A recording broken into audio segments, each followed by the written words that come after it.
on the one hand, maybe I was fated to become a scientist. I guess the two things that are relevant there are I always loved animals, and I've always been obsessed with animal behavior because I think even at a really young age, I've always just been intrigued in sort of what drives different animals to behave in the way they do and how body form matches to, I didn't know what it was, but brains and how that all works. So I've always been obsessed with animals. And then my dad's a scientist. So he's a physicist. It was really early in chaos theory. And so growing up in our home, we had scientists over for dinner. And graduate students would come over for barbecues. And he was at Stanford. He was mostly at Xerox PARC, which is kind of famous if you read the Steve Jobs book, is for the development of the GUI interface, the graphic user interface, and sort of early days of the computer. So he had a lab there, and he had a lab in applied physics at Stanford, and something called symbolic systems, which is a Stanford degree in kind of ecology and computation, that kind of thing. So I grew up in this family where science was very prominent, and we had lots of discussions in our home that I would overhear and I didn't understand about physics. And we'd spend summers at the Aspen Center for Physics, which was like good times. Yeah. As so, a kid. and we were, and to be clear, you hear the word Aspen, we were a middle-class family, but they have this Aspen Center for Physics. So the Feynman, Richard Feynman was there, Murray Gell-Mann, like all these luminaries of physics, Peter Kaus. And my dad was really good at telling me the stories about these guys, and then I'd always want to meet them. And it was mostly guys back then. There weren't many women in physics. So I was kind of immersed in science from a young age. But right about age 13, my parents split up. And he moved overseas. He moved to Denmark. And my mom was really struggling with the breakup. And I wasn't in contact with him anymore. So I had this really unusual childhood where, we didn't talk about sports, we talked about science. And I had this close relationship with science and the people around science. But then all of a sudden, the structure around family, instead of dinners together every night, it was just like me and my mom. And I was an adolescent, and I was hitting puberty. So, there was bound to be some shifts in my world landscape and internal landscape anyway. But basically what happened was I stopped really paying attention to school, and I got really heavily into skateboarding and kind of punk rock music. And I found my pack or my community through like a pack and community of kids that also just were kind of parentless. So this was like late 80s, early 90s. Yeah. And so at a pretty young age, I started taking I grew up in Palo Alto. I was actually born at Stanford Hospital. And started taking the 7F bus up to San Francisco and hanging around in Embarcadero. For the skateboarders out there, the listeners, this is the now famous EMB crowd. So this was the birth of a huge movement of skateboarders that became professionals. So you'd see the young Danny Way would come through town, or you had Rob Dyrdek, I remember when he came through. So all these names that eventually became popular during the kind of X Games era, but at that time it was really underground. And so it was this pack of maybe 100 guys, and it was run like a little city, and it was chaos. It was like there was fights, and there was drinking, and there was lawlessness. There was also a lot of amazing skateboarding. Yeah. And there were a lot of amazing people. And there were some older guys, like one in particular, a very famous skateboarder is this kid, Mike Carroll. His older brother was kind of like the older brother to everybody, kind of kept us all in check. So it had its own unique organization. And it's actually interesting because the same thing was happening at that time in Washington Square Park in New York and at Love Park in Philadelphia. There were all these like communities of kids that were basically parentless. And so in that time, I saw some interesting things. First of all, I learned what it was to be parentless. Growing up in Palo Alto, it was like soccer games and AYSO and swim club. And all of a sudden I realized, I don't have to be home at any particular time, or none of these kids are going to school. And so it was a kind of big group of truants. And it was interesting because it gave me a perspective that I had never had in Palo Alto. And I was drifting further and further away from any kind of academic rigor. Right. I think I would go to school every once in a while. In that community, what was interesting is I started seeing that, some guys were clearly fated to becoming professional skateboarders. They were really good at it. I just want to say, for full disclosure, I was not particularly good. I kept getting injured. I was not fated to be, exceptional or very good at it. But I love the camaraderie and I love the community. But I also noticed that, some people were drinking all day and other people got into hard drugs. And I started seeing that, a lot more violence, people started getting their girlfriends pregnant. They didn't have money to support those kids. It started becoming apparent to me that there was a lot of dysfunction as well as a lot of incredible people in that community. And so about that time, I got a girlfriend. And the other thing was I got removed from high school. So I went to kind of the famed / infamous high school in Palo Alto, Gunn High School. Oh, you went to Gunn? I went to Gunn, which is famous because it's one of the most academically rigorous schools in the country, maybe the planet. People move to the area just to send their kids there. But it also has this very complicated reputation as the high suicide rate of any school in the country. The New York Times has written about this. So no, basically they just said you need to either start coming to school or you're done. So I got shifted to another high school, and that was the same story. It was a mess. It just fell apart. And so at one point, I was brought in. I have a kind of vague recollection of this, but I was brought in to have a discussion with a school counselor, and I don't think I've ever told this story before. And there was someone sitting in the corner. This guy was sitting in the corner, and he didn't introduce himself. And pretty soon I realized, I was like, I think they're gonna take me away. Like I started to realize, because they realized my mom wasn't really able to control me, wasn't really in a place to support me at that time. And that's what they did. They took me away. They took me to a place up the peninsula, which was not a jail, and it wasn't a hospital. It was just sort of a place where they put kids that were just a lot of locks on doors, a lot of kids that there were 12 of us in there at any one time. It was locked down. And the first night there, I remember I had a roommate who was like really into cutting on himself, that kind of thing. And he told me, he's like, look, if you just do what they say here, you'll be out of here in like a month. And if you don't, you're gonna be here a very long time. And I remember being pretty frightened for the first time. And at that point, I was like, oh my goodness, like this is bad. And it was literally like the kind of one phone call a day kind of thing. So actually I was skateboarding for a company in San Francisco. I think they put me on out of sympathy. And I called this guy up and I said, look, they locked me up. I don't know what to do. Can you help me? And I'll never forget, provided that I went to therapy. And so I started going to weekly therapy, which in the early 90s was kind of a weird thing. You wouldn't admit it to your friends. But so we'd skateboard around Stanford campus. I was doing my thing. And then twice a week, I would go in and see this therapist. He's a remarkable guy because he had deep training in the mind, right? And we started talking about what was going on. And he really picked up on the fact that there was essentially no structure, no home life for me, but that I had a strong drive and I was really interested in learning. I mean, I was enthusiastic and motivated enough to, skateboard as hard as I could, even though I wasn't going to go anywhere with it. So at that point, and the fact that I had a girlfriend, I started looking for something that I could do. And at one point I thought I'd join the fire service because it seemed like the camaraderie was good. At that point, I started strengthening my body a bit because I didn't want to keep getting hurt. So I started running, I started lifting weights. A football coach at Gunn, actually, turned me on to fitness. It's actually an interesting guy. He wrote the script for that movie, Mr. Mom. So I was spinning out, but there were people that were willing to kind of, point me in the right direction. So what ended up happening was my high school girlfriend went off to college, and I didn't know what I was going to do. So I actually went and I lived in the parking lot outside her dormitory. I just wanted to be near her. She was my family at that point. And somehow I got in. Lord knows how I got in. I did eventually graduate high school, barely. Got in, and then after a year, I just completely flailed it. I wasn't going to class. I was getting into fights. A lot of that kind of mischief and kind of wildness was still in me. And what ended up happening was I got into a physical altercation on July 4th, 1994 with like a bunch of guys. And at the end of that, I walked back to the place I was staying. And of course I wasn't paying rent because I had learned in those years, like you can just squat in an empty house. So, it's Isla Vista, California, so I was really running wild and went back and I realized, I was like, this picture is really bad. At some point, this isn't going to be like a kid who had some problems.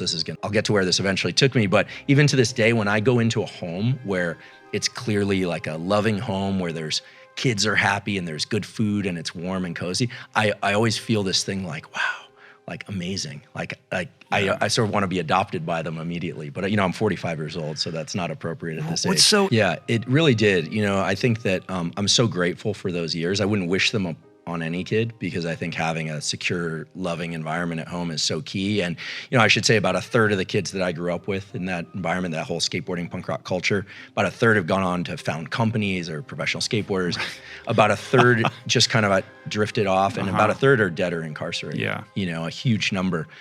And so there's real value in having a support system, that's clear. But it exposed me to all these things like addiction, schizophrenia, rage, like all of these incredible elements. Like I was never really into drinking and drugs. I could drink or not drink. It just I wasn't drawn to it. But other people, they took one sip and it was like, that was their thing. Right. It was like the magic elixir for them.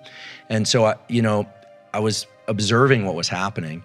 And then after that, that July 4th, 94 incident I realized this is it. It's now or never. It really was one of those moments. You hear about those moments, but it was me realizing I'm living in this squat. I've got a pet ferret. My girlfriend's gone. She broke up with me. She was smart enough to break up with me.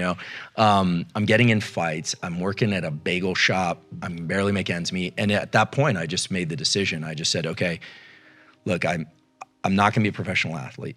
I think I'm pretty good at memorizing things. I think I have an interest in people. I'm going to just decide. I just decided to do school. I decided that was the track. So like some people pick the military because it's like if you know what to expect, at least in terms of the passages that you're going to go through. And for me, that was school. And so I had decided to get back in school. I moved into a studio apartment by myself. I quit partying completely. I didn't go to parties. I got really serious about fitness. So I just started running and lifting weights. Yeah, I think I was really afraid. I think I was like, and these days, because my lab studies fear and I get into this whole thing around mindsets, people always ask me like, is it better to do something from a place of love or fear? Like, it depends. And at that point, fear was the best motivator for me. And I just basically worked like crazy. And it's interesting because I didn't have a mentor or someone to bring me to that. But once I started doing that, there was one professor in particular who took note. He was like, oh, you seemed really interested in this stuff. And I was like, yeah, because he was teaching me about depression, schizophrenia, neurochemicals. I thought I was totally turned on by the world of neuroscience. It wasn't even called neuroscience back then, but this one guy, Harry Carlisle, he was teaching me about thermal regulation and how the brain works and how receptors in the skin relate to perceptions in the mind. And he also had a deep sensitivity to mental disease. And I'd seen a lot of that. I'd seen a lot of depression and anxiety in my own family. I'd had a friend commit suicide, another friend become schizophrenic. I think he's still walking the Mission District of San Francisco now. Seen some friends become addicts. And so here was someone explaining that there's actually an underlying basis for this. Yeah, he was amazing. So he was a favorite teacher of many students, but if you could get into his lab, then you were he used to smoke cigarettes in lab and in the fume hood, and they used to come and yell at him, and he would do it anyway. And I thought, this guy, he doesn't even know what it is, but he's punk rocker, he doesn't even know. And so, he gave me an opportunity to work in his lab, and then at some point he told me, if you go to graduate school, they'll actually pay you to do science. And what ended up happening at that point was I hit a brick wall because I had a lot of resentment toward my dad. I felt, here's my dad, he was a scientist, he had, left us, all this kind of thing. And I realized if I didn't do this, if I didn't take this opportunity, it was gonna be the most foolish thing ever. What am I gonna do? Spite my, my parents? Because, I was 20 years old at that point. So I just made the decision, I'm gonna get a PhD, I'm gonna become a professor, I'm gonna get tenure, I'm gonna be like this guy. This guy who looked like he had a pretty good life to me. And so that's pretty much how I spent the last 25 years of my life is doing experiments. It worked out. It worked out. I mean, it was a lot of work. I mean, I didn't have the power of concentration. I hadn't read all the good books that gun high school students read growing up. I had to learn how to speak properly. I learned how to think properly, and really learn how to commit to something that was very linear and at times was very painful. And I went to some pretty extreme things. I actually used to set a timer, and I wouldn't allow myself to get out of the chair until the timer went off. Right. So, and I would experience extreme agitation. But over time, I got pretty good, and now I can do long stints of work without any breaks. And He said, if you're going to explore those, wait until your brain has already developed, which I think is a controversial statement in and of itself. So he actively discouraged me to go down that path, which I think was the right thing, given I was a minor, you know.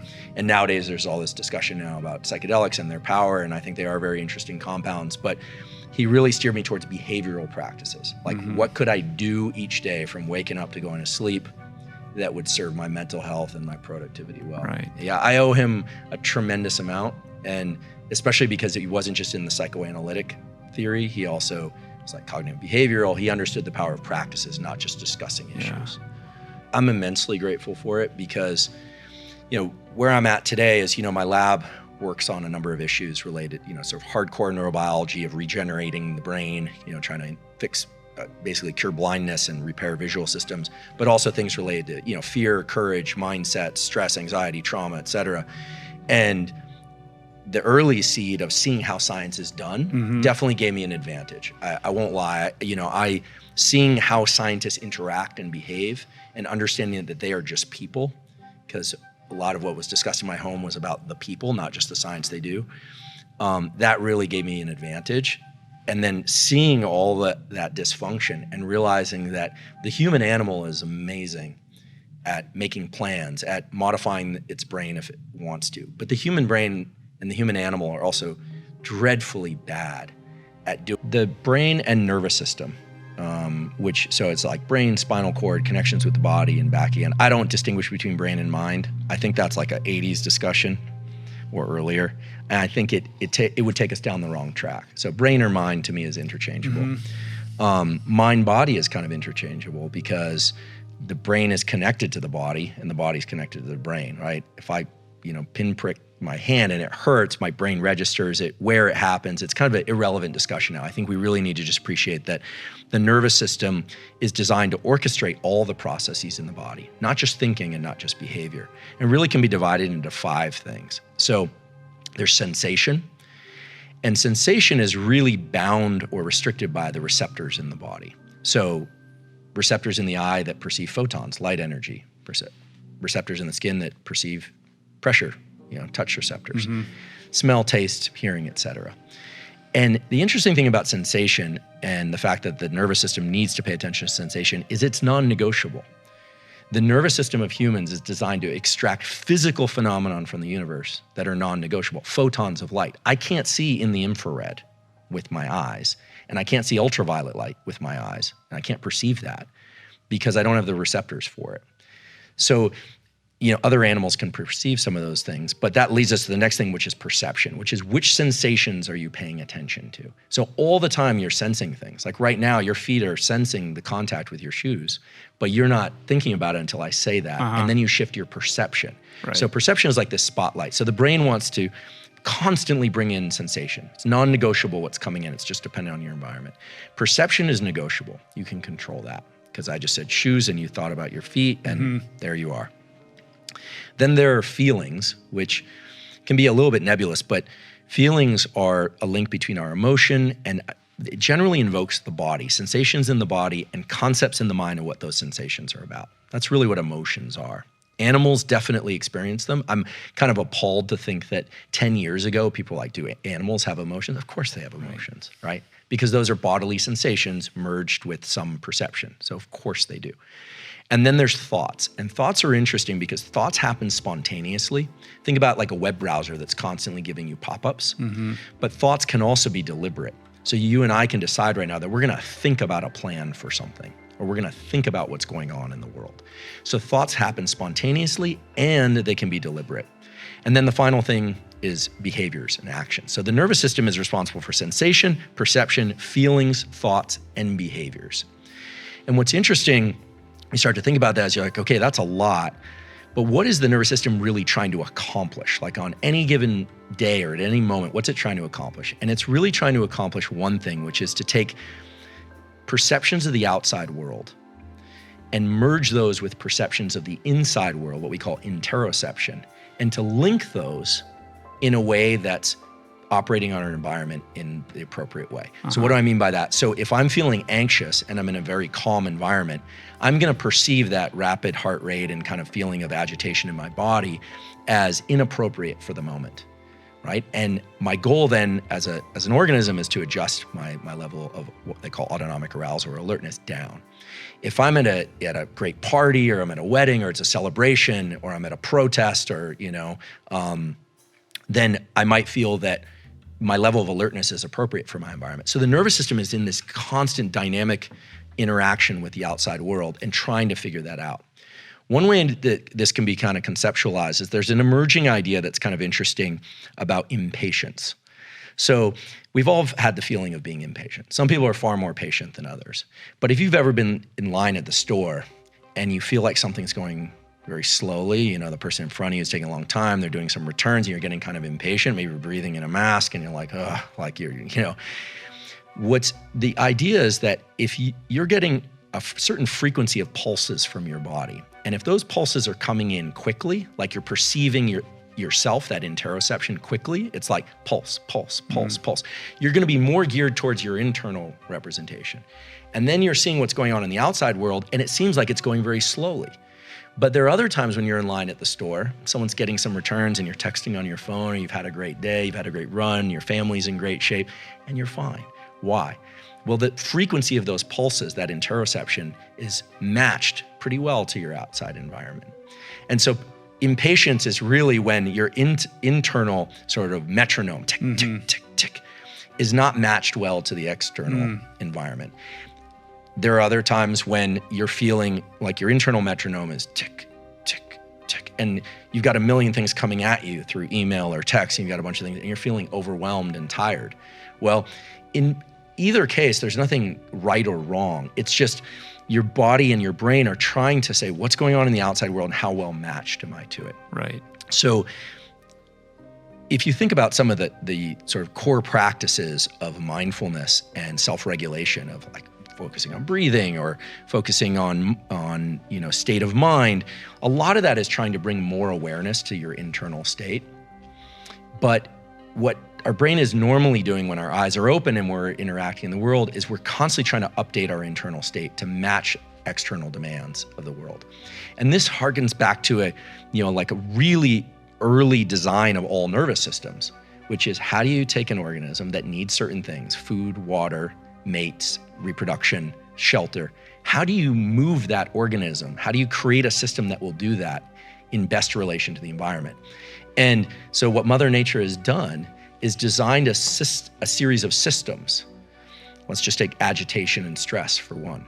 If an animal or a human is very thirsty, you feel kind of agitated, you might get up and get a drink of water. If you're very thirsty, it can put you into a state of panic. If you're extremely thirsty and water is a limited resource, you might even resort to violence to get it, or negotiation of some sort that you wouldn't if you were calmer. So the stress and agitation were designed to actually mobilize the body to take us in the direction of something that's adaptive. So you can start to see these kind of core elements of what the brain and nervous system do: sensation, perception, feeling, thought, and action. And this constant challenge of trying to match our internal state to the external real estate, the outside world. And you start to see that the sensations that we call stress or impatience or calm are really the result of those attempts that the nervous system is trying to perform. The state thing of flow is really interesting, but I say right now the most we can say about flow mechanistically is backwards it spells wolf. We don't really understand flow. Now, people have come up with these theories. It's like hyperfrontality. I haven't seen the data, and I'm not picking on anybody. I'm putting that out there as a prompt for people to discover this. I think that, and to work on it. I think it's a really interesting, highly desirable state, but I think we need to get comfortable as a culture in trying to understand our species and how we work, that the early stages of hard work and focus are going to feel like agitation, stress, and confusion, because that's the norepinephrine and adrenaline system kicking in. None of us would expect to walk into the gym and do our PR lift, or a performer go do something without warming up. The brain also needs to warm up and start to hone in which circuits are going to be active. And it's unreasonable for us to think, oh, I've got an hour, I'm going to plop down and write beautifully for an hour, my best work. We need to accept that there's a period of agitation and stress that accompanies the dropping into these highly concentrated states. Now, in terms of the reward that accompanies the feeling that we're funneling into that groove of being productive in one regime, like for you writing this book, the dopamine system is really important to understand. So we've talked about norepinephrine kind of gets you going. Acetylcholine is the spotlight of attention. The dopamine system is Mother Nature's hardwired ancient system in all animals, including humans, to put us on the right path. Now, a lot of people talk about dopamine as this thing that you get when you publish the book, or when you get the book deal, or when something wonderful happens, like your child's born. And that's true. But dopamine's main role is to be released anytime you achieve a milestone or you think you're on the right path. And when the dopamine system is tethered to a particular pattern of focus, remember duration, path, and outcome. So it's like, okay, you sit down, maybe you don't get much text out, but then the next day you get 800 words of really solid text and you feel good. You're like, I'm into this. What does that dopamine system do? The dopamine system takes the norepinephrine, which is normally rate limiting, like at some point, there's so much norepinephrine that you quit, and we can talk about that. It's actually the substrate for quitting. Dopamine can push that adrenaline back down, and give you more room, more space to do duration, path, and outcome work, highly focused work. And I'm making duration, path, outcome synonymous with highly focused work. Why would this happen? So let's think about an animal. Let's think about a deer that wakes up and is thirsty, and it's wandering out looking for water. That animal needs water. It doesn't know that it needs water. It experiences agitation, the same way that a baby feels agitation when it wants food, but it doesn't know it needs food. It just feels agitation and cries, and a caretaker comes, hopefully. That deer is now foraging for something that it needs. And let's say it smells water, because deer can actually do that, and arrives at a stream and takes a sip of water. There's dopamine release then that puts it on a path to maybe a larger lake or something of that sort, or to be able to go achieve food. So when we are on the right path and we hit a milestone, dopamine is released, and it tends to tighten our focus more for that activity. So the dopamine, this is why drugs of abuse and why alcoholism and some process addictions, which are behavioral addictions, are so dangerous, because a lot of those drugs of abuse are dopamine. So it becomes this cyclical loop where there's no other behavior that can evoke the same level of release. Right. In fact, I sort of define addiction as a progressive narrowing of the things that bring you pleasure. And I say that because it really is the way that the dopamine system works. Normally, the dopamine system is designed to be generic. It's designed to get me to do lots of things, social interactions, work, exercise, all those things. Just like the stress system is designed to get me out of bed in the morning, a cortisol pulse is what gets me out of bed in the morning. It's also what led me to pursue a career in science out of fear initially, and eventually pleasure. So the dopamine system is tethered to those states of focus. And it's what Mother Nature designed so that the neural plasticity would occur and you would want to continue those behaviors again in the future. That deer needs to know and remember and create a memory, not just of where that stream is, but the process of, when I feel that agitation, I'm gonna get up and go down this particular path. Right. And so people think of the dopamine system as this kind of like catch-all for reward. Oh, you get likes on Instagram and it makes you feel good. That's not really how it works. And the important thing to understand is when you start getting a convergence of norepinephrine, so that level of agitation, duration, path, outcome, acetylcholine, and dopamine, now you're starting to wire in the behaviors that make people really good at certain things. Now, in a functional view of this, so not addiction, what this means is that for any of us, success in any endeavor is very closely related to how much focus we can bring to that endeavor. And the reward system, you start to realize, is entirely internal. No one's coming along and cramming dopamine in your ear or dripping it in your brain. It's all internal. And this starts to bring us into the kind of like discussion around mindsets. Because so my colleague Carol Dweck, who popularized this theme, growth mindset, it's again a very misunderstood concept. It's the idea that we can change, so that's built into that. But the discovery of growth mindset was of these kids that actually really enjoyed doing problem sets that they knew they couldn't get right, But for them, they would get this like dopamine release from just focusing on the problem. They like doing puzzles they couldn't get right. It sounds crazy, but inevitably those kids are very good at puzzles and very good at math and these kinds of things. So growth mindset is, I believe, if it's sort of a neuroscience lens on growth mindset, would be that the agitation and stress that you feel at the beginning of something and when you're trying to lean into it and you can't focus is just a recognized gate. You have to pass through that gate to get to the focus component. And then if you can reward the effort process, you really start to feel joy and low levels of excitement in the effort process. That's that buffering of adrenaline. That's that feeling like, yes, I've got a lot of adrenaline in my system, but I'm on the right path. It feels good to walk up this hill, so to speak. And when you start to bring those neural circuits together, you really start to create a whole set of circuits that are designed to be exported to any behavior you want.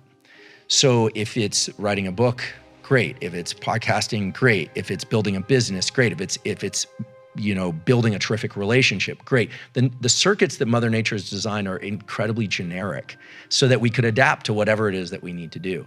And I think the misunderstanding around how these circuits work has led to this idea that there's some secret entry point, maybe marked flow on the door, and there's a trampoline up to that door, and you just open that door and you're gonna be in it. Right. And nothing could be further from the truth. And anyone who's done well in any career or athletic pursuit knows this, but unfortunately, there's a kind of obsession with the idea that it's all supposed to feel good. And it does feel good, but there's a whole staircase in which it feels kind of lousy. Is that what you're saying? Yeah, absolutely. And what's incredible is the extent to which the mind and thoughts, remember earlier we were talking about how thoughts are spontaneous? You can't control them. Negative thoughts, traumatic thoughts, bad thoughts, trying to suppress those is futile. If there's one message I can send people, it's just don't even work at that, but work at the process of introducing thoughts as almost like you would introduce actions, because we can introduce thoughts. And Carol Dweck has talked about this, that positive self-talk is not the same thing as growth mindset, because positive self-talk is almost always linked to the ultimate outcome. If I'm losing badly in something and I tell myself I'm doing great, I know that I'm lying. Yeah, there's no dopamine release from that.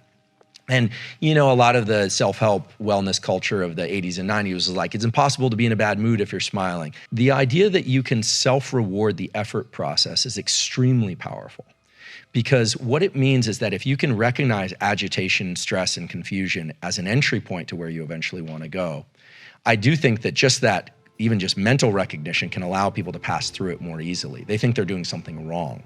And then rewarding yourself when you achieve any milestone, like, running to a particular location if you're trying to run a long distance, and then registering that as a partial win.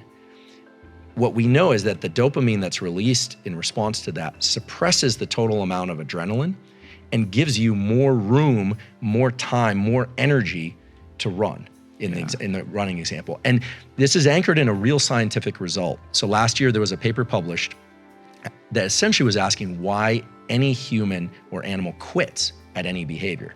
Now, certain behaviors, like I can't lift a car, unless it's a very small car. I can't lift a car. But if we're talking about running, or we're talking about long bouts of work, the question is, why do we quit? Like, what is that? And it turns out that every time we exert effort, a certain amount of noradrenaline in the brain is released. And there's a sort of a counter in the brainstem. And at some point, enough noradrenaline is released, and it shuts down cognitive control, deliberate control over the motor circuitry, and we quit. That's it. But the thing that can restore those levels, or it can sort of reset those levels lower and give us more gas, more mileage, is dopamine. And it makes perfect sense, because our species had to move against very challenging things in nature and in terms of in culture at every stage of our evolution, including now. 2020 is a good example of this. And when a good example would be, if you're really slogging it out and things are miserable, just think like the worst family vacation, everything's a disaster, or a very hard physical event, and someone cracks a joke, you almost immediately feel a sense of relief. You see this in the team that wins the Super Bowl. Both teams slogged it out. You have to believe they were both at max effort the entire game. Look at the team that wins. They have extra energy. They're jumping all over the place.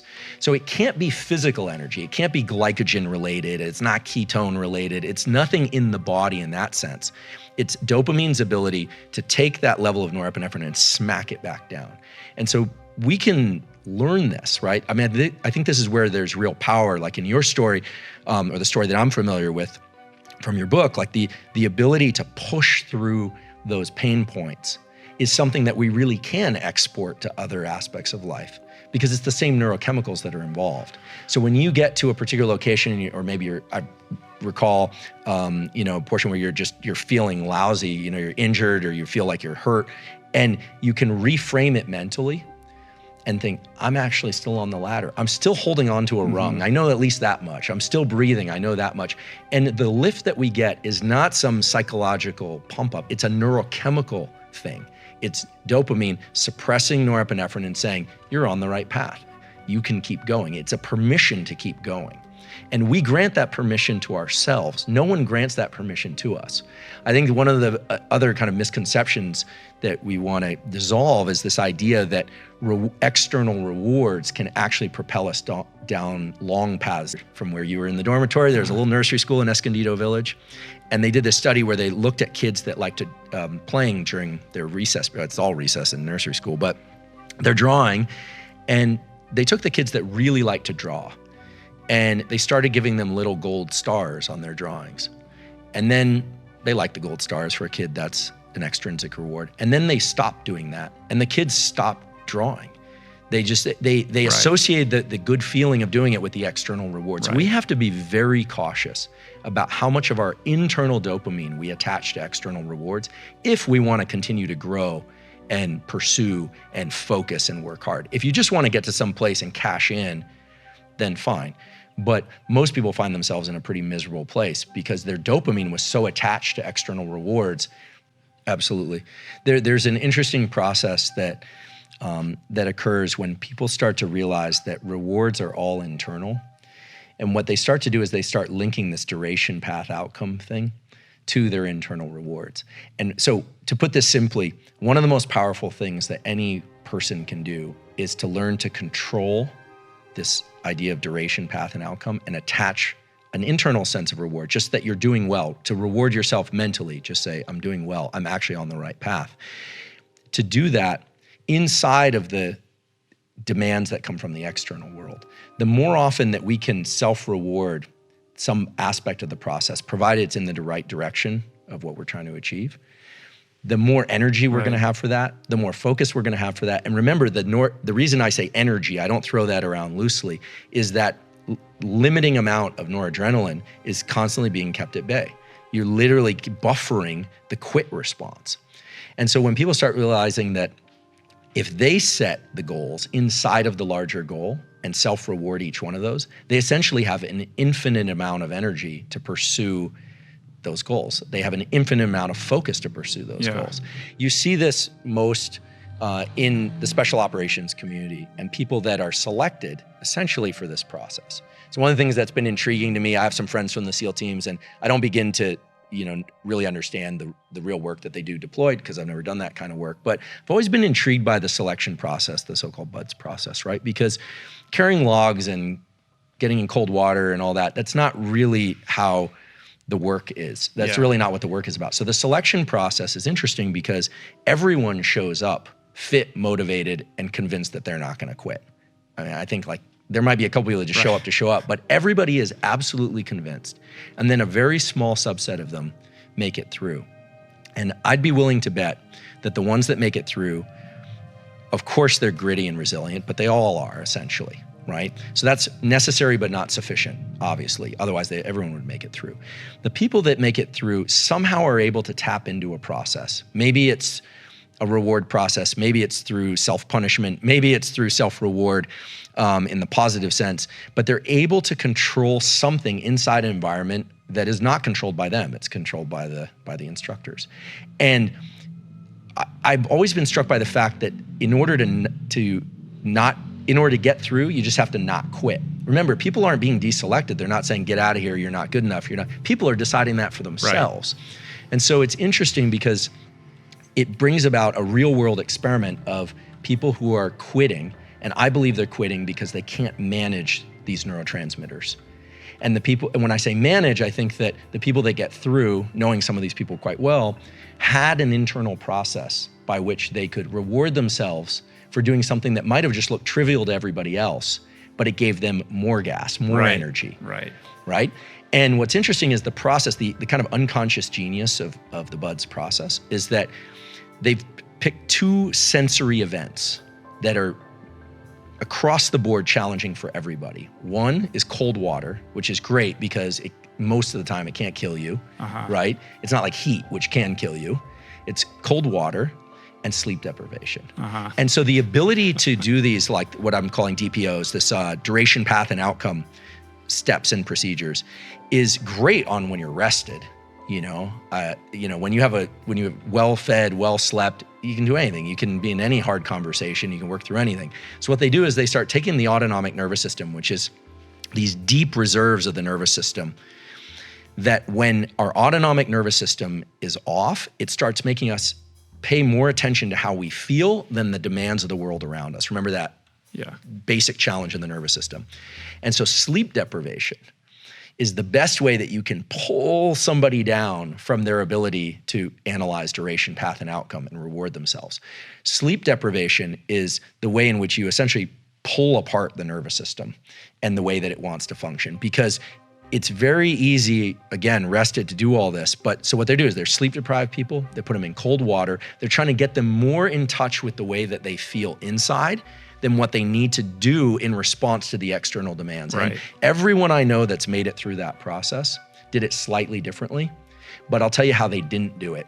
They didn't do it through sheer grit and determination. They did it through attaching a sense of meaning. They did it by micro slicing the day, or slicing the day into a series of meals that they just needed to get to, and then rewarding themselves for getting to that next milestone. So they don't know, most of them, probably had very low concept of dopamine and norepinephrine, but that's the process. That's also the process, I think, that allows someone to finish an ultra.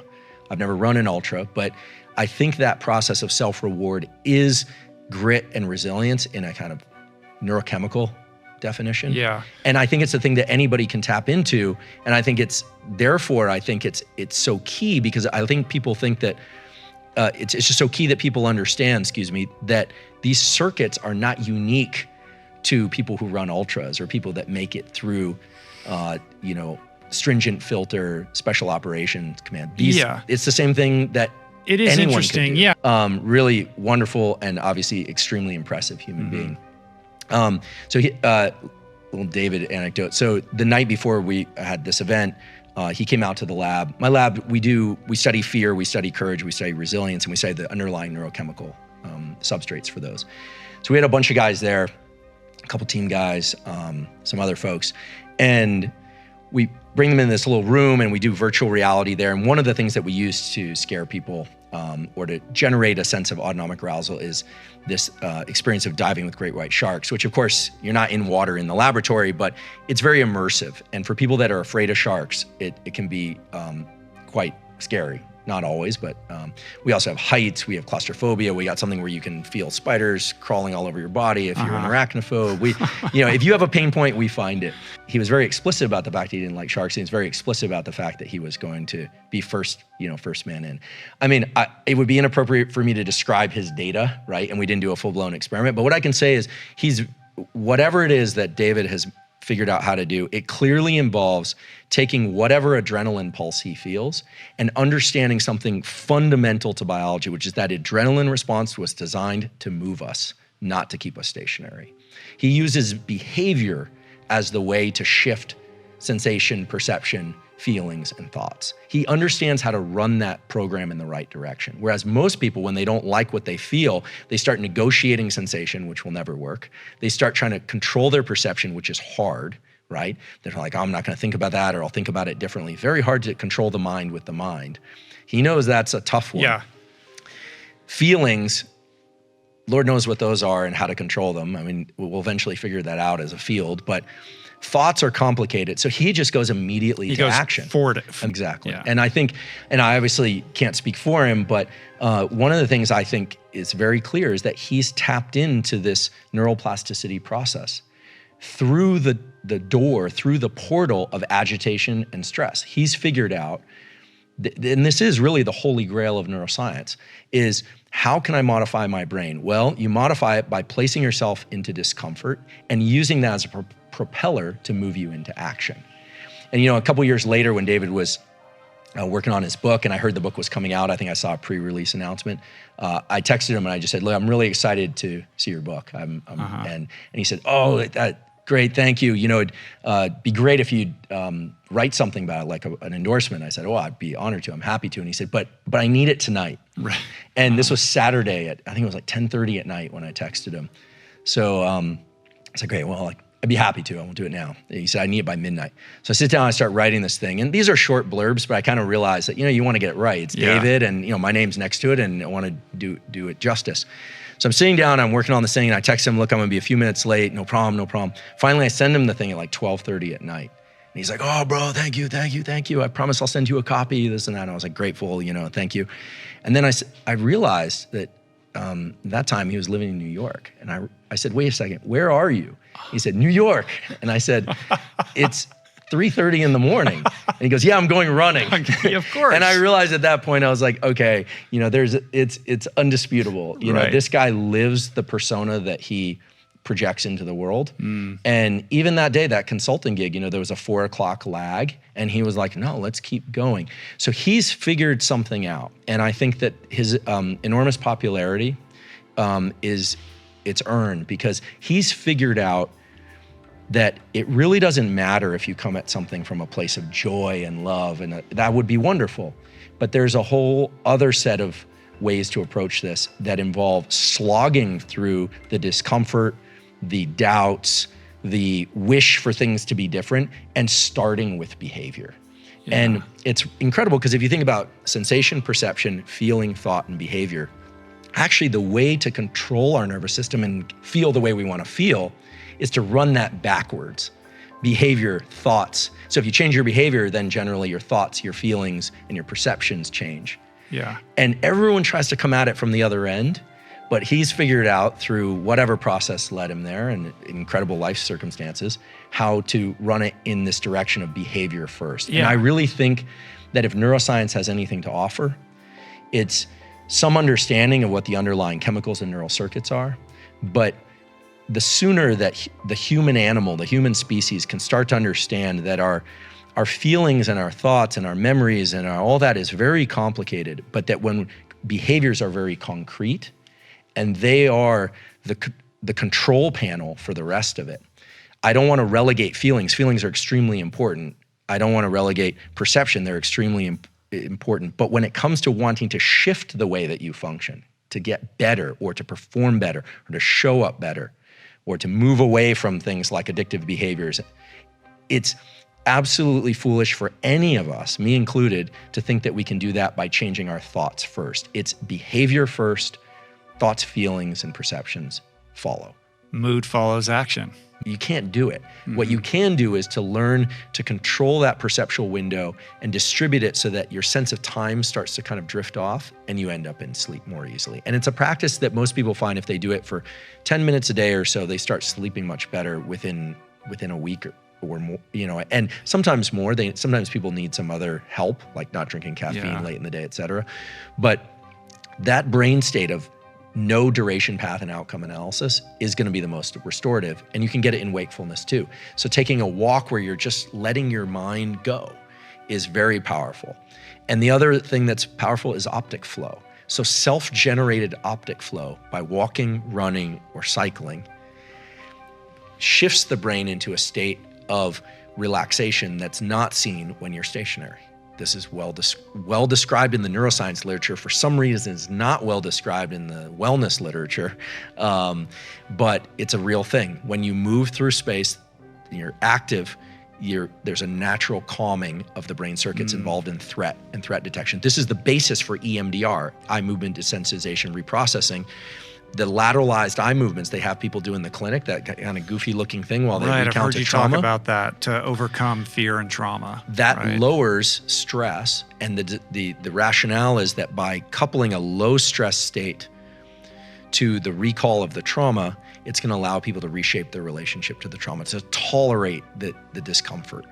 And EMDR, my clinical colleagues tell me, works best for fairly well-defined traumas. It's not going to be like my childhood or, a whole series of events, but for single event traumas or a trauma that's repeated but of the same sort, it seems to work best. It's not going to work best to completely reshape all relationships to all traumas, but it does seem to be powerful.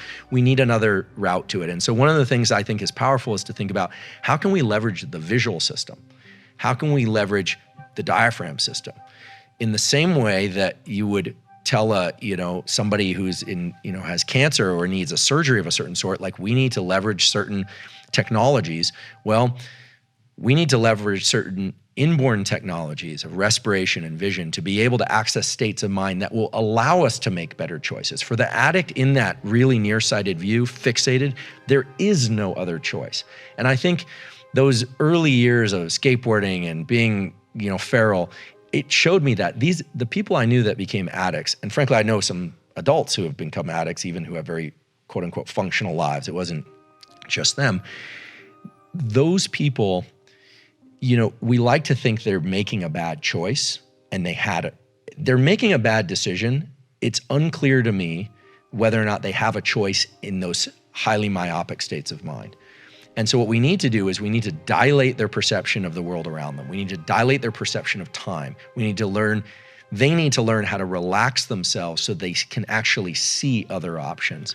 And it all relates to how the visual system and the breathing system relate to autonomic function. Addiction is the perfect sort of laboratory to do this. And it's so important, I think, because if it were simply the case that people just needed family support, and which they do, some verbiage around the yogic community that is very valuable. I can't recall it off the top of my head, but they talk about the great support that one can get from learning to access brain states of timelessness, sleep being very restorative, wakeful, deliberate disengagement being very restorative, maybe meditation, maybe through yoga nidra, maybe through simple, quick breathing techniques, but being able to dilate and contract one sense of time and not being locked to one kind of space-time regime.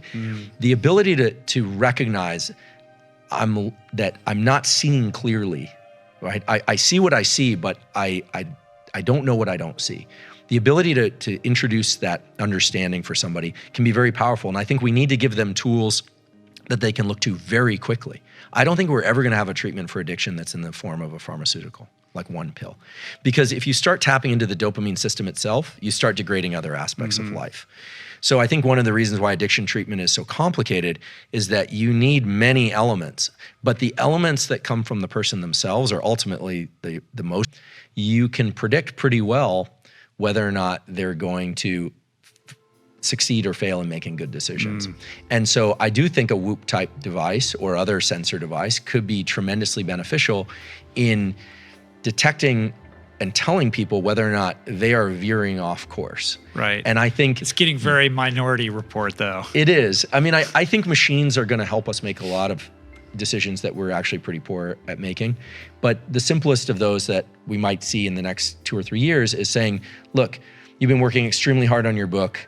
You're doing very well, but you're going to need an extra hour of sleep. I mean, that's essentially what was doing for you. Or in 12 hours, you're going to make a bad decision. In 12 hours, you're going to make a bad decision. Or even cueing you or insert might in there, right? You might make a bad decision so that you're more aware and you're going to devote a little more mental energy to the kinds of decisions you're making. I think that I pull a lot of all-nighters, and I still do, unfortunately, in my career, writing grants and so forth. And I have this rule that I learned, about 15 years ago, which is I don't trust any of my thinking that occurs between 3 a.m. and 7 a.m. if I've been up all night. I just don't trust it because I start to think the world's falling apart. I start thinking the word "the" is misspelled. I mean, I really know I'm sleep deprived when words like "the" look misspelled, and then I'm like, what's going on? That's that duration path outcome circuitry starting to fall apart. So I think that that's an extreme example, but I think that short of having people buffer their lives with tons of activities and perfect nutrition and perfect social interactions, people learning to control their autonomic nervous system, I think, is really the next step in our species' evolution.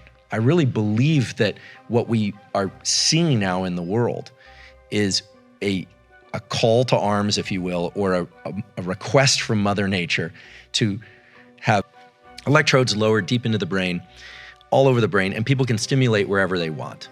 And they just report what they're feeling. So they press one lever, they feel drunk. They press another lever, they feel happy. They press another lever, they feel sexually aroused. And they're reporting all this, right? When was this done? In the 1960s, early 1960s. Several times, actually, and published twice, essentially the same data, different populations in the journal Science, which is sort of our Super Bowl. Science and Nature, Cell, those are the big ones. Journals, that is. So the number one brain area that people want to stimulate, they finally hit this lever where they go, oh, I like that. And they just keep hitting that thing and hitting that thing and hitting that thing. Frustration and mild anger. And I saw that result. That's the choice. I could be drunk, I could be happy, I'm going to choose frustration and anger. Exactly. Wow. What that told us is it's clearly tapped into the dopamine reward system. It feels like a hit of dopamine to them more than anything else. So we need to put that on the shelf and keep it visible as we kind of march into this a sort of answer to your question. The other thing is an understanding that, and there's some recent data on this that are really impressive, not from my lab, but from another lab, which is that beliefs and information that supports our prior beliefs also increases the activity of these reward systems. So the more I see stuff that verifies what I already think or feel, that they are bad and they are good, or that we are good and they are bad, the more dopamine and adrenaline is released into my system, which we now know from our discussion a few minutes ago, changes the way I view the world. It actually changes the way I view the world. It means that I'm going to see certain things and not see others. And this also relates to the auditory system. I'm going to hear certain things and not hear others. The things that verify my beliefs I'm going to feel rewarded for. The things that are counter to my beliefs, I'm not going to be as rewarded for. So we have all these barricades to empathy and to really listening and to really hearing what the other side is trying to say. And we have all these support networks in our body and our brain, which are building a bigger and bigger divide. Now that's all very depressing. So the question is, what's the boat that's going to get us across that divide? And I believe, and I'm not just defaulting to this because it's what my lab works on, but I fundamentally believe that the boat that's going to get us to the other side is our ability to control our internal state, to be able to ratchet down our level of autonomic arousal just enough so that I can dilate not just my vision of what's happening in my immediate environment, but I can dilate my cognition, my thinking, to the possibility that there may be a kernel of value in what somebody else is saying, even if it's about me and I don't like what I'm hearing. Now, as somebody who spent time in the addiction treatment community, you probably know this is a lot of what you get good at as you learn to move through something that to you feels very good. And you know all the reasons why it would probably be good to change it, but you know what? You don't want to because it feels so good. So we're talking about an addiction to entrenched thinking. We're talking about an addiction and neurochemical systems that support lack of change, my refusal to change, and stubbornness. And I actually think, just like for the treatment of addiction and trauma, the key is to get people to learn to tolerate progressively higher levels of stress and maintain dilation of sensory experience, of thought experience. We've got to create some small little portals through which information can come in. A lot's been made of mirror neurons. I hate to break it to the crowd, but the data in support of mirror neurons in humans is not that impressive. And now the mirror neuron people are going to come after me, but fine. There are circuits in the brain that control emotional contagion, and those are what's powerful. My ability to recruit you into stress is much more powerful than my ability to recruit you into empathy for something good. That's a well-established neurobiological fact. I'm referring vaguely to the idea that we need to increase our level of understanding, at least our level of discourse, so that we can really hear other people's ideas, even though we don't like the way it feels and we love the way that we feel. This is what that result said. We love the way we feel. We don't like the way other people feel. The first thing is to bring the level of urgency that we feel internally down. We need to learn to calm ourselves in order to really have the information start to come in. Now, the system right now and people out there, everyone's in a frenzy. And you can see it, the collective conscience is kind of losing its mind. It's kind of out of its mind. We need to learn how to turn off those amygdala circuits. So are we all gonna get together and do EMDR? Probably not. Are we all gonna get together and do breathing exercises? Probably not at scale. What we need to do is start to figure out how we can, I think, especially for the next generation of kids, how to teach them to regulate their nervous system so that they recognize that pulse of adrenaline as placing them in a compromised position.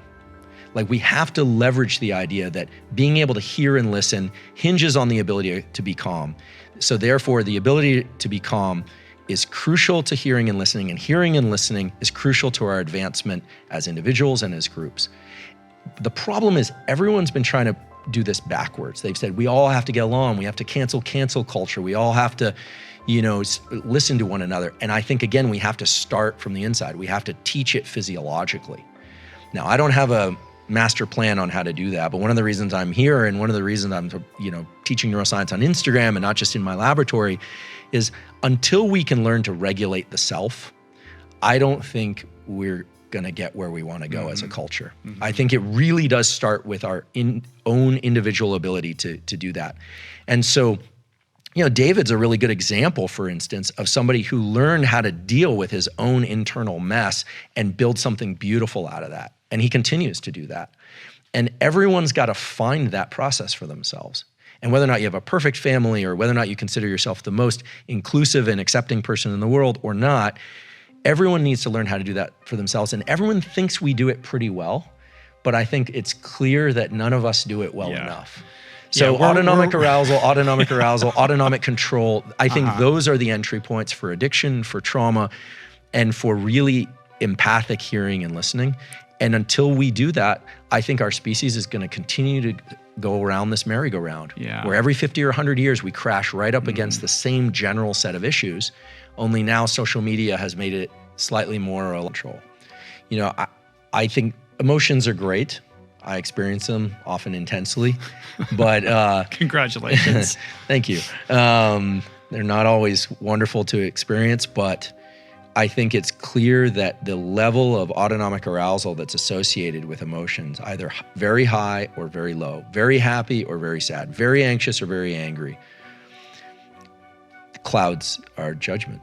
It's very clear, and I think the sooner we give them too much credence too. They're just feelings, man. Like, we don't have to allow them to overtake us and monopolize everything that we do. They were designed to push us along certain behavioral paths, but they've grown in importance in the last few years. And we could get into a discussion about how social media marketing are designed to capture these very deep limbic aspects of ourselves, and they are. But what's amazing is and important is that everybody has a forebrain.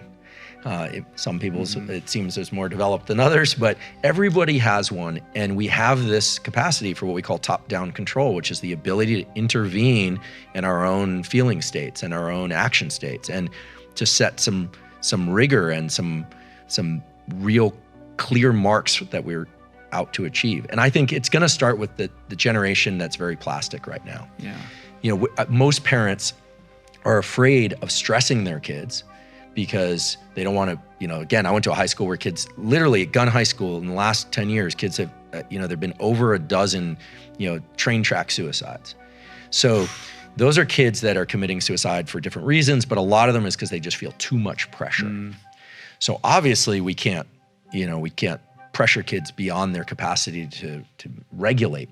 But the idea that all of our internal state should be driven by external things, that's a foolish misstep also. So I think we need to operationalize what we're going to teach the next generation.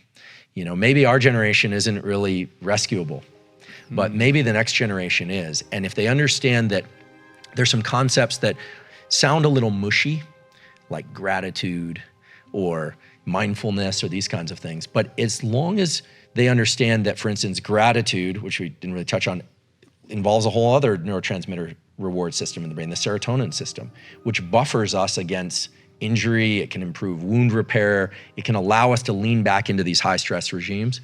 Learning and, kids learning how to toggle their nervous system back and forth between highly duration, path, outcome, focused states of trying to improve and learn, and then learning how to really relax and chill out and enjoy and be socially connected, because it will allow them to ratchet back in and focus with extreme depth. I think in doing that, we might not get every child to learn how to do that, but if we can distribute that information widely enough, and there's so many brilliant examples and beautiful examples, yours, David's, many others, of people that have been able to tap into those systems intuitively. If we can get that information out there, I really believe that at least a subset of those kids will grow up to be the leaders that our species really needs in order to get through this next filter. And right now we're feeling the stringency of that filter. And I think our level of autonomic dysregulation as a species, the fact that we're here right now, says, okay, here's the task. Are you guys gonna figure yourselves out? You got this forebrain. My dog doesn't have the forebrain I've got. Yeah. He can't figure it out, but we can work this out. And it'll involve technologies like devices to measure how we're doing, maybe some machines to guide that. That's a different discussion, but I think it's entirely possible. And I think that's the evolution. Are content to be passive consumers and spend out their dopamine doing essentially meaningless activities and consuming food and consuming air and light that is basically damaging to themselves. And I don't think they care. I think our species, let's be fair, our species is non-essential. Well, no, I didn't say that. Our species, although sometimes I think it'd be interesting if some other species ran the earth, but we're the curators of the planet. So I think that our species is probably divided into those that are really going to try and maximize on this gift of neuroplasticity, right? We're the only species that has neuroplasticity throughout the lifespan, and that neuroplasticity in childhood lasts as long as it does as a function of our total lifespan. It's incredible. So we were gifted this. And I think some people leverage it and take advantage of it, and other people don't. And I think we need to accept that we're not going to get everybody. But what we need to do is attach the reward systems of society, financial, socioeconomic, et cetera, to the kinds of behaviors that is going to give rise to people that can lead us into the next 100 years and 200 years. Now, that is not saying, do away with monetary systems, or actually the opposite. I think that once people start to realize that you're high-performing elite military, you're high-performing athlete, you're high-performing academics, you're high-performing business people, they actually have practices that they use to regulate themselves in order to not just perform better, but sleep better. And not just to sleep better, but to listen better. Not just listen better, but incorporate ideas that allow them into states of creativity and states of mind that really lead to new and exciting. There's so much interest now in psychology and the brain and the self, in physical fitness, which, I think it's fair to say is inextricably linked to mental fitness. And the fact that people are so curious about what other people are doing and what are the paths to success and, what are the resources for trauma and addiction. I think there's been a kind of swarm of information. It's been hard to sort through. But I think 2020 is our is our sort of call. I keep calling it a call to arms, and because I guess I do feel that way. It's very serious. This is serious business, and this is the time for us and the next generation to step up and to lead people toward a place where we can function better, and where the next generation will reflexively function better. That's that beauty of early childhood, is that if some of this stuff is taught and passed off, it's not going to be perfect, but there'll be a generation of people coming up that will naturally understand stress and agitation as taking them off their game and leading to bad decisions, and will make the appropriate adjustments. And there are people that read David's book and your book and will see the possibility of doing something differently with a terrible childhood or a brutal addiction. And I think we need more stories of success. I think it's easy to look out there and see all the things that are going wrong, and we need to keep paying attention to those, but we need these beacons that draw people forward. And I say that from a place of experience. I mean, I used to have to find it in books in the bookshelf. There was no online back then, or in mentors, and you have to forage. I think kids, they have to have that foraging capacity.